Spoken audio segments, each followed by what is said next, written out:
விசேடமாக இன்றைக்கு எங்களுக்கு எல்லோருக்குமே தெரியும், சர்வதேச விசாரணை அல்லது விசேடமாக ஐக்கிய நாடுகள் சபையின் முக்கியமான ஒருவர் இன்றைக்கு இலங்கைக்கு வருகின்றார். விசேடமாக அவர் யாழ்ப்பாணத்துக்கு வருகின்ற போது விசேடமாக மனித உரிமைகளுக்கான ஆணைக்குழுவின் தலைவர். அப்போ அவருடைய வருகையை இன்றைக்கு மக்கள் அனைவரும் எதிர்பார்த்த வண்ணம் இருக்கின்றார்கள். அவரிடம் சொல்லியாவது எங்களுக்கு நீதி கிடைக்குமா என்று இன்றைக்கு செம்மணி பிரதேசத்தில் மக்கள் அணிதிரண்டிருக்கின்றார்கள்.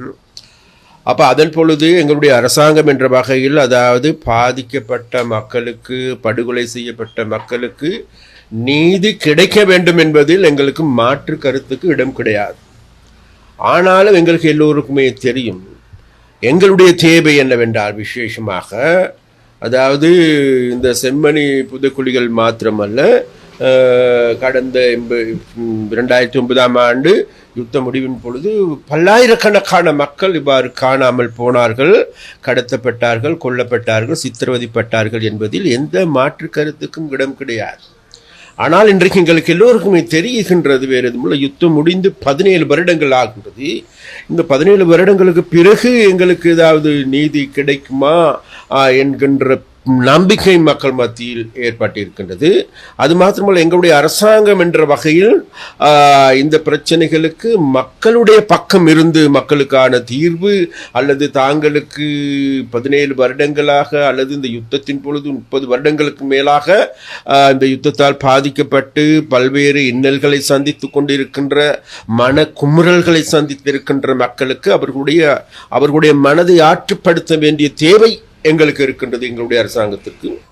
அந்த வகையில் இன்றைக்கு இந்த செம்மணியில் இடம்பெறுகின்ற போராட்டத்தின் பொழுது அங்கிருக்கின்ற மக்கள் அல்லது அங்கிருக்கின்ற உண்மையான, அதாவது அந்த செம்மணி புதைக்குழிகளுக்கு அல்லது அன்றைய காலகட்டங்களில் இருந்தவர்கள், அதை செவிமடுத்தவர்கள், அதை கண்டவர்கள் இன்றைக்கும் எங்களிடம் வந்து நேரடியாக கூறுகின்றார்கள், இந்த படுகொலைகளுக்கு காரணம் யார் அல்லது இந்த முகாம்களுக்கு சொந்தக்காரர்களாக இருந்தவர்கள் யார்? வேறு யாரும் அல்ல, எங்களுக்கும் அதற்கும் எந்த விதமான தொடர்பும் கிடையாது.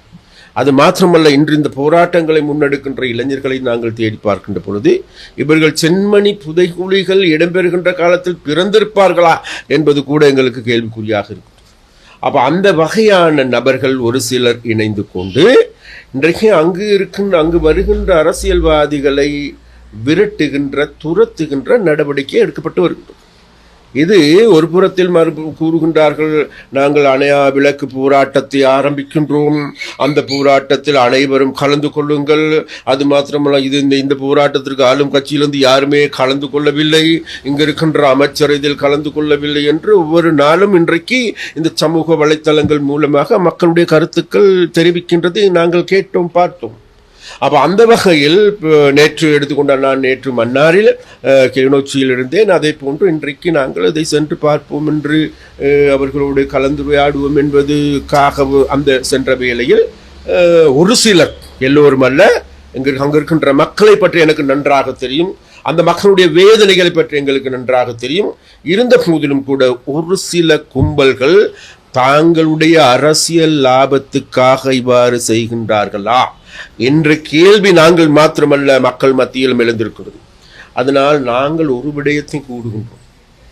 நாங்கள் இன்றைக்கு 30 வருடங்களுக்கு மேலாக யுத்தத்தால் பாதிக்கப்பட்டவர், கடந்த 17 வருடங்களாக எந்த விதமான விமோசனம் இல்லாது தவிக்கின்றவர்.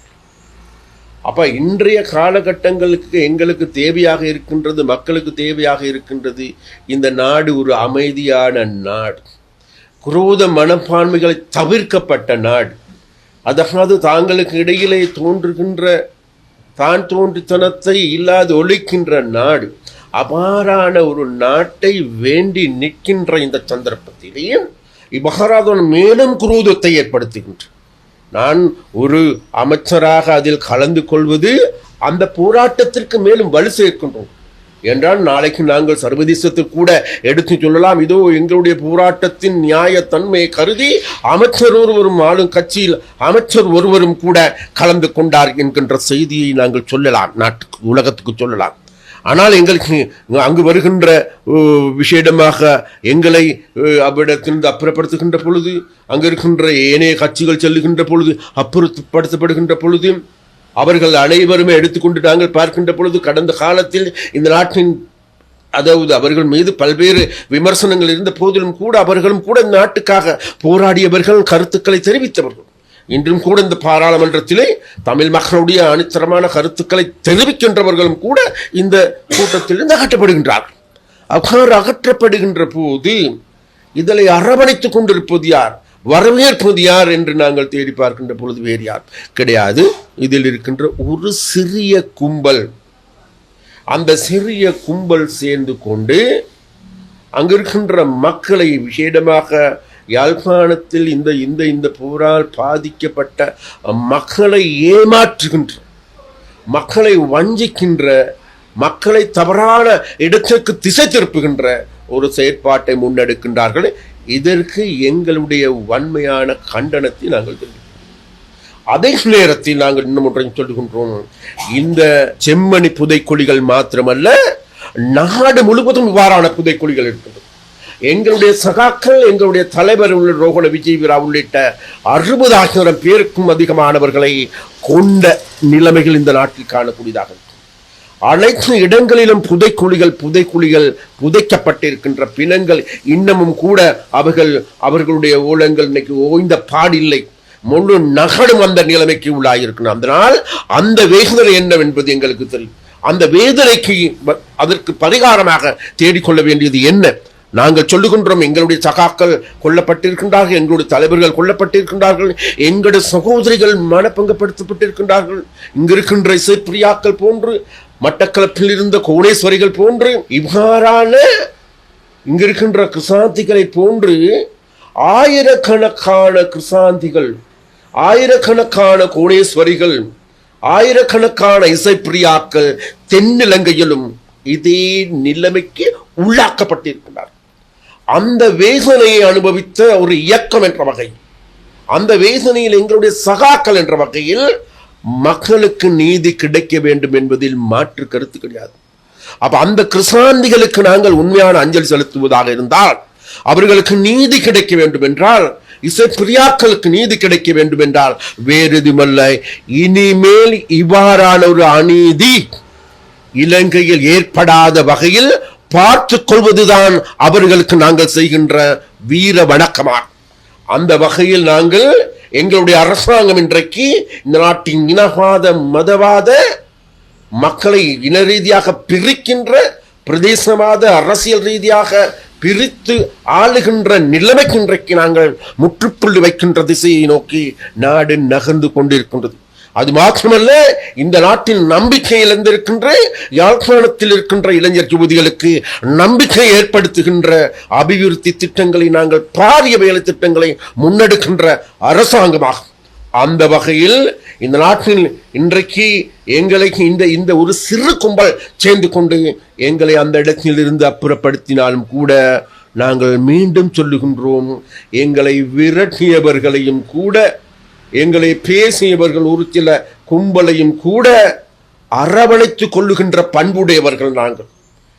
எங்களுடைய அரசாங்கம் என்பது குரோத மனப்பான்மையுடன் செயல்படுகின்ற அமைப்பு அல்ல.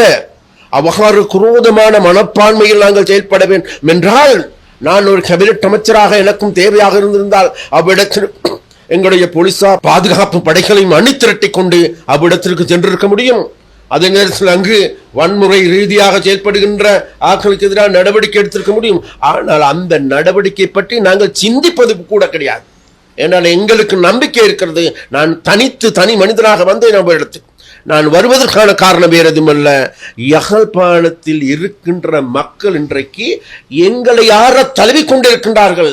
அவர்களுடைய பிரச்சனைகளை தீர்ப்பதற்கு எங்களுக்கு கூடுதலான கடப்பாடும் இருக்கின்றது. அந்த வகையில் இந்த செம்மணியில் நடக்கின்ற போராட்டம் சம்பந்தமாக அதற்கு உண்மையான போராளிகளுக்கு நாங்கள் எங்களுக்கு இரு கரங்களையும் எங்களுடைய தலை வணங்கி அவர்களுக்கு வாழ்த்துக்களை தெரிவிக்கின்றோம். அவர்களுக்கு நாங்கள் எங்களுடைய வணக்கத்தை தெரிவித்துக் கொள்கின்றோம். அதே நேரத்தில் அதில் இருக்கின்ற ஒரு சில காட்டுமிராண்டி தனத்தை மீண்டும் இலங்கையில் தமிழ் மக்கள் மத்தியில் தமிழ் இளைஞர்கள் மத்தியில் ஊக்குவிக்கின்ற செயற்பாடுகளை முன்னெடுக்கின்ற, தாங்களுடைய அரசியலை மாத்திரம் முன்னிறுத்துகின்ற அந்த அரசியல் என்பது இன்றைக்கு தமிழ் மக்களால் நிராகரிக்கப்பட்ட அரசியல் என்பதையும் மறந்துவிடக்கூடாது. அந்த அரசியலுக்கு தமிழ் மக்களை பலியாக்க வேண்டாம். இன்னும் எதிர்காலத்தில் இசை பிரியாக்கள், கோடேஸ்வரிகள், கிரசாந்திகளை உருவாக்க வேண்டாம். நாங்கள் மிக தெளிவாக இருக்கின்றோம். நாங்கள் இந்த நாட்டில் இருக்கின்ற மக்களுடைய பிரச்சனைகளை தீர்ப்பதற்காக வருகை தந்திருக்கின்றோம். அதை நீங்கள் எதிர்காலம் என்ன செய்தாலும் அவைகளை நாங்கள் செய்வோம். இந்த நாட்டின் இனங்களுக்கிடையிலே, மதங்களுக்கிடையிலே நல்லிணக்கத்தை கட்டியெழுப்புகின்ற ஒரே ஒரு அரசியல் கட்சி, ஒரே ஒரு அரசாங்கம், வேறு யாரும் கிடையாது. தேசிய மக்கள் சக்தியாகும் இங்கு இருக்கின்ற யாழ்ப்பாணத்தை கட்டியெழுப்பி யாழ்ப்பாணியத்தை நல்ல முறையில் நிலைநிறுத்துகின்ற கட்சி, அரசாங்கம் வேறு யாரும் கிடையாது. அது தேசிய மக்கள் சக்தியாகும். இங்கு இருக்கின்ற மக்களை ஆற தழுவிக்கொண்டு இவ்வாறான காபாலித்தனமாக அரசியல் ஈடுபடுகின்றவர்களை மக்களுக்கு புடம் போட்டு காட்ட வேண்டிய காலகட்டம் வந்துவிட்டது. அவர்களுடைய முகத்திரையை கிழித்தெறிய வேண்டிய காலகட்டம் வந்திருக்கின்றது என்பதை இந்த இடத்தில் நான் சொல்லிக்கொள்ள விரும்புகின்றேன்.